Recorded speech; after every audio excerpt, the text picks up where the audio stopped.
کسی شاعر نے کیا خوب کہا ہے کہ عدل کرے تھے تھر تھر کمن اونچیاں شانہ والے، عدل کرے تھے تھر تھر کمن اونچیاں شانہ والے، فضل کرے تھے بخشے جاون میں جیوی منہ گالے۔ یہ تو رب کے فضل پہ امید رکھنی چاہیے، اس کے رحمت پہ امید رکھنی چاہیے۔ اب باتیں تو بہت ساری ہیں لیکن وقت کے دامن میں گنجائش نہیں ہے، یہیں پر بات ختم کرتا ہوں کہ جب انسان کی سوچ مثبت ہو جائے اللہ اس پہ اپنا فضل کر دیتا ہے، اور اگر ہم نیکوکار ہوتے ہوئے بھی اپنی سوچ کو منفی کر لیں تو نیکوکار ہوتے ہوئے بھی ہم بدبختی کی طرف چلے جاتے ہیں۔ بلکہ یہاں پر ایک چھوٹی سی بات، اس کا آخری الفاظ میں آپ کو سنا دوں کہ ایک شخص ایسا تھا کہ بڑا نیکوکار پرہیزگار، ایک جگہ پہ بیٹھا عبادت کر رہا، اور اتنا نیکوکار کہ بادل نے اوپر سایہ کیا ہوا ہے، بادل نے اس کے اوپر سایہ کیا ہے۔ اب ایک گناہگار بندہ میرے جیسا وہاں سے گزرا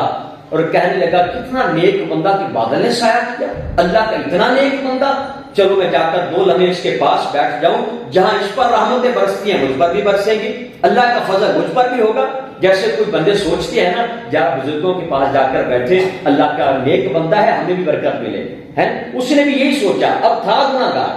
وہ تھا نیکوکار جس کے اوپر بادل نے سایہ کیا تھا، اب وہ یہ سوچ کر اس نیک بندے کے پاس جا کر بیٹھا تو وہ نیک تکبر میں آ گئے، اس کی کیا مجال ہے، میں ایڈا بڑا نیک گناہگار میرے کو آ کے بیٹھے۔ اللہ، یہ تھی منفی سوچ، یہ تھا برا خیال، بدگمانی۔ اب جب اس نے یہ سوچا نا کہ یہ اتنا گناہگار اور میں نیکوکار، اس کی کیا اوقات میرے پاس صاف آ کر بیٹھے، جیسے آج لوگ کہتے ہیں میں اتنا بڑا، میں وزیر اعظم، میں مشیر، میں فلانا، اس کی کیا مجال یہ میرے ساتھ ہاتھ بھی ملا پائے۔ نہ، رب کو یہ پسند نہیں ہے،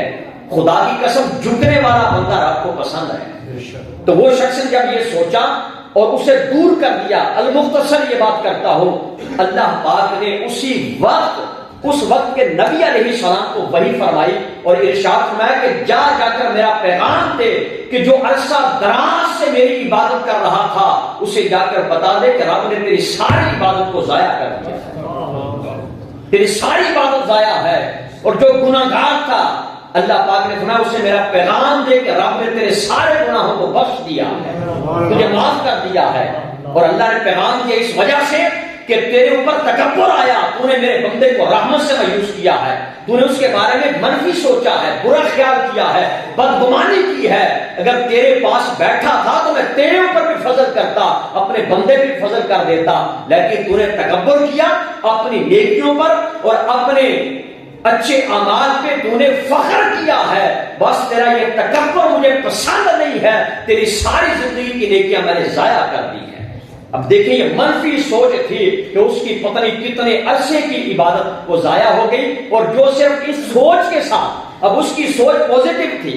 اس کا گمان اچھا تھا، اس کی سوچ اچھی تھی، اس کا خیال اچھا تھا کہ میں اس کے پاس جا کر بیٹھوں گا تو جہاں اس پر رب کی رحمتیں برستی ہیں میرے اوپر بھی برسے گی۔ اب یہ اچھا خیال ہے نا، یہ اچھی سوچ ہے۔ اب اس کی اچھی سوچ نے اس کے سارے گناہوں کو بخشوا دیا اور اس کے تکبر نے اس کی ساری نیکیوں کو ضائع کر دیا ہے۔ تو آج کا سبق اب درس یہی ہے کہ اپنے ذہن کو پاک کریں، اپنی سوچ کو پاک کریں، اپنے گمان کو پاک کریں اور اپنے ذہنوں کو مثبت سوچ کی طرف لے کر آئیں کہ مثبت سوچنے والا، اچھا خیال کرنے والا اور حسن ظن رکھنے والا شخص دنیا میں بھی کامیاب ہے، آخرت میں بھی کامیاب ہے۔ اللہ پاک کی بارگاہ میں دعا ہے کہ اللہ